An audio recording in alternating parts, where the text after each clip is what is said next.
आपके घर में यदि कोई व्यक्ति भक्ति करता है तो आपके घर को कोई भी नुकसान नहीं पहुंचा सकता। जब तक विभीषण जी लंका में रहे तब तक रावण ने चाहे जितना भी पाप किया हो, परंतु विभीषण जी के पुण्य और भक्ति के कारण रावण सुखी रहा और शासन करता रहा।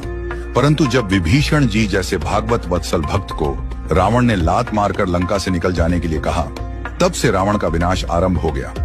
अंत में रावण की सोने की लंका का दहन हो गया और रावण के पीछे रोने वाला भी कोई नहीं बचा। ठीक इसी प्रकार हस्तिनापुर में जब तक विदुर जी जैसे भक्त रहते थे तब तक कौरवों को सुख ही सुख मिला।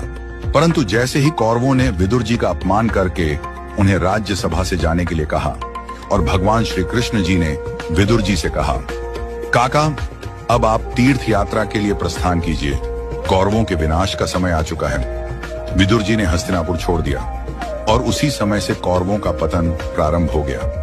अंत में न केवल उनका राजपाट छिन गया बल्कि कौरवों का वंश भी समाप्त हो गया। इसी प्रकार हमारे परिवार में जब तक कोई भक्त या पुण्यशाली आत्मा रहती है तब तक घर में आनंद ही आनंद रहता है। इसलिए भगवान के भक्तजनों का अपमान कभी भूल से भी न करें। हम जो कमाई खाते हैं वह भी संभव है किसी के पुण्य के कारण मिल रही हो। इसलिए सदा आनंद में रहें और यदि कोई भक्त आपके परिवार में भक्ति करता हो तो उसका अपमान न करें, उसका सम्मान करें और उसके मार्गदर्शन में चलने का प्रयास करें।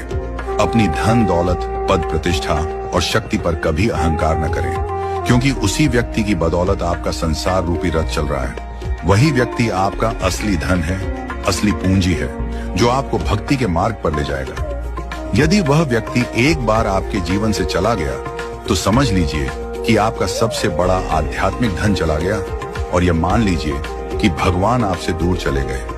यही आपकी सबसे बड़ी क्षति होगी। सत्य सनातन संस्कृति की जय। जय श्री राधे श्याम।